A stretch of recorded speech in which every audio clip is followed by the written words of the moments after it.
Good morning and welcome back to my YouTube channel. My name is Lourdes Ramirez Wright and I write books and I put out videos on ways in which we can be at our best and healthiest without medical intervention. And that entails our understanding not only anatomy, but how exercise, good nutrition, and other good lifestyle practices impact our brain and our system. Once you learn the correlation between the two, then you can put it into practice. Whoever says to you that if you have a healthy nutrition, that's all you need to be healthy is not telling you the truth. Whoever says that you just need to exercise and you will be at your best and at your healthiest is not telling you the truth either.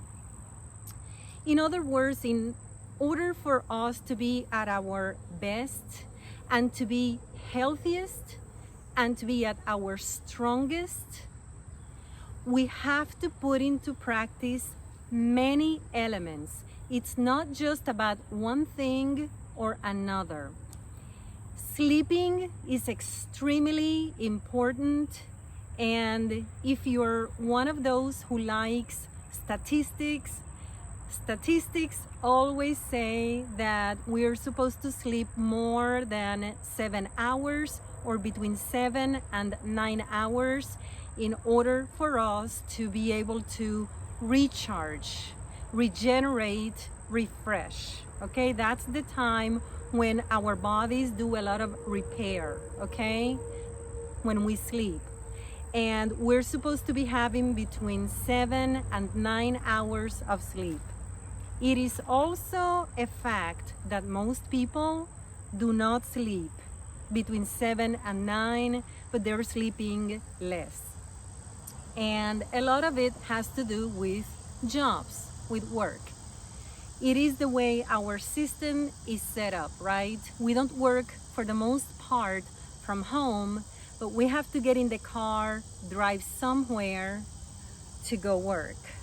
And because of that, we have to get up at a certain time. And so typically we have an alarm next to us that wakes us up. And for those of you who know this, congratulations, but a lot of you do not know that it is not a good thing for you to wake up to an alarm. For your health, for your state, it is better for you to actually wake up on your own than by an alarm. FYI, okay? So having said that, being at your best is going to require your sleeping well, you're having a healthy nutrition, you're exercising regularly, but not just one type of exercise, because you can be a marathon runner, you can be a runner all your life and not be at your best or not be very healthy. And this is because of the type of exercising to which you are limiting your system. We're supposed to do a little bit of everything. We have to do cardiovascular, right? For our heart, we have to. We have to do anaerobic. We have to do aerobic. We have to do resistance.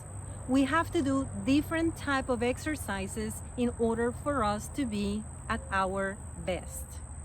So we need good nutrition, we need exercise, we need to sleep well, we need to meditate, and we need to do all of those things like getting enough sun per day, about 20 minutes at least a day, in order for us to be at our best. My videos and my work really surround one common theme, and that is mental health and physical health go together. We cannot be mentally well when our bodies are out of whack. If you are obese, if you have low levels of energy, you cannot be of a healthy mind.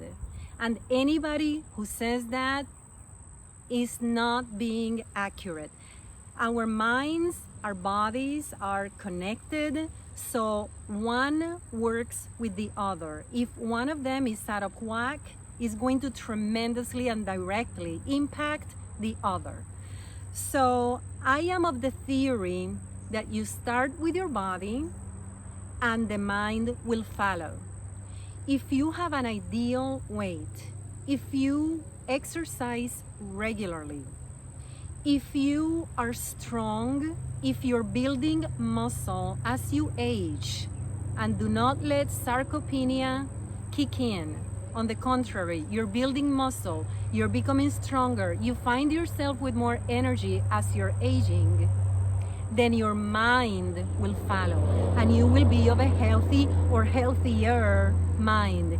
It'll be easier for you to work with stress disorders and even depression.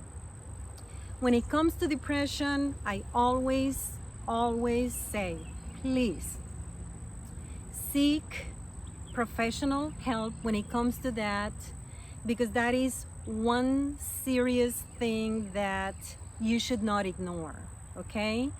And I am not talking about the usual blues or the usual sadness because you lose somebody, or because you didn't get a job, or because you got fired. I'm not talking about that. Those things are natural. I'm talking about something else. And if you are in that group, I do encourage you to seek professional help. I also want to take the opportunity to remind you that I am not a psychologist or a psychiatrist or a therapist. So take everything I say as a friendly suggestion, not professional advice, okay? So, having said all of this, one thing that I think people take for granted and they don't think enough about it, they don't seem to give it much of a second thought, which to me is, I hate to say it this way, but I would say I would put it up there with exercising every single day or regularly, would be the connections, the network, the circles you keep. The people around you say a lot about you. It is said that the 5 people closest to you, that in order for you to surround yourself with these people day in, day out, or on a regular basis, you also have to consider that you're becoming the average of those 5 people, okay? We cannot detach your 5 best friends from you. We can't. They're almost an extension of you, right? So if they are bad people, that is a representation of your character too, because you're choosing to be around that, and they are an extension of you in a certain sense, aren't they? Or else, why else would you be hanging out with people like that? You must have something in common, right?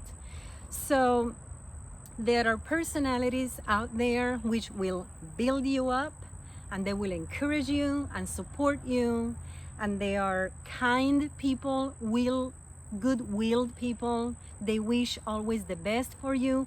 They are happy for you when something good happens to you. They don't envy you. They don't have an ulterior motive.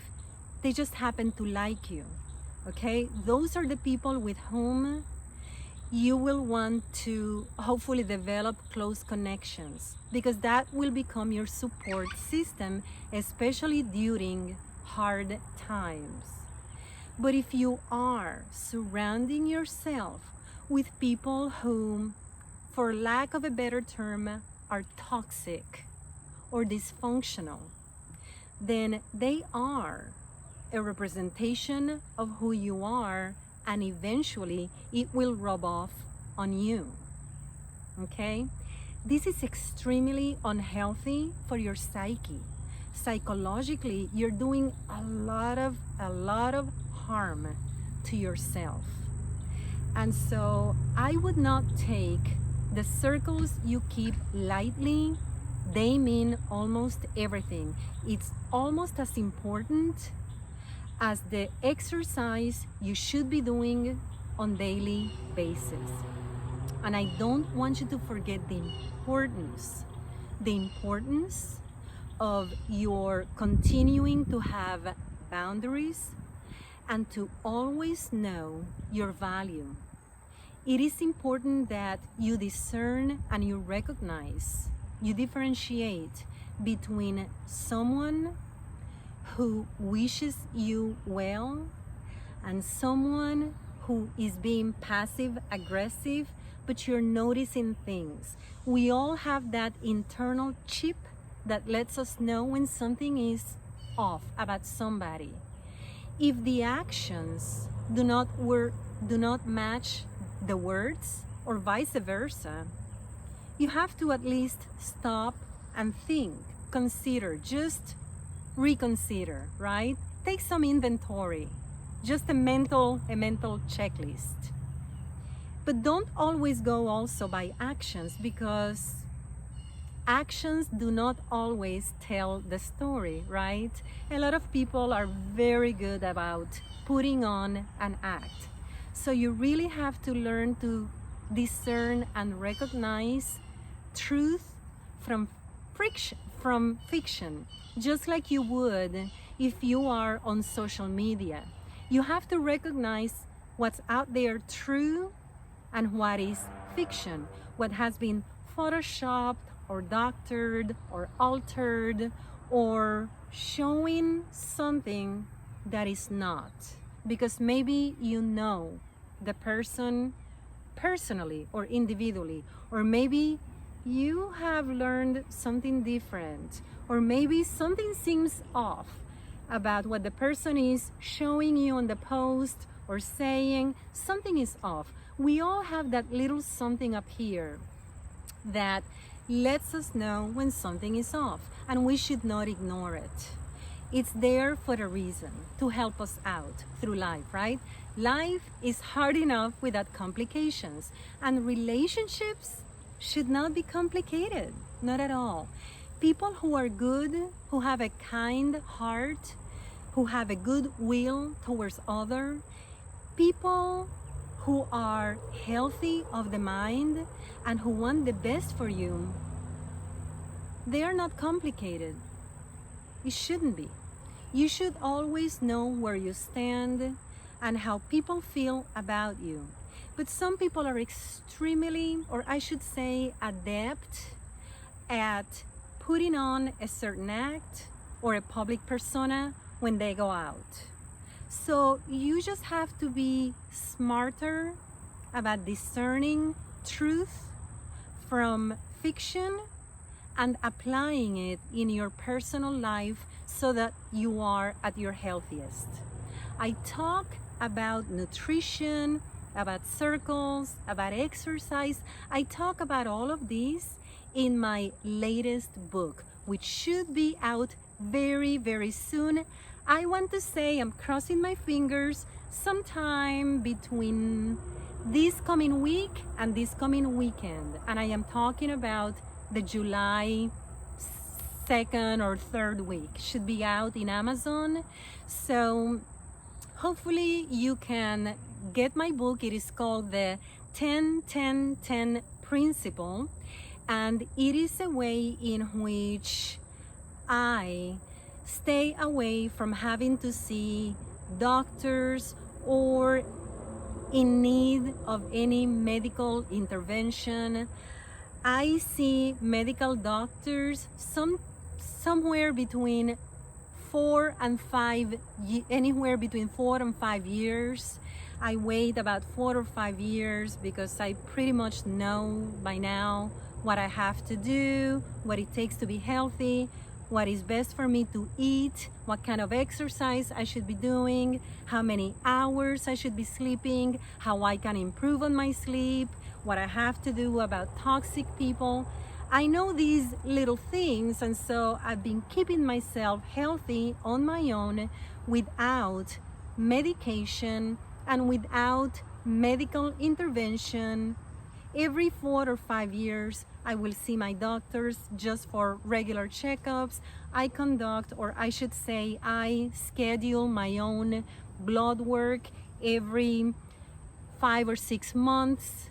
So I have found ways to just take care of my own health and become proactive and be at my best without depending on someone else.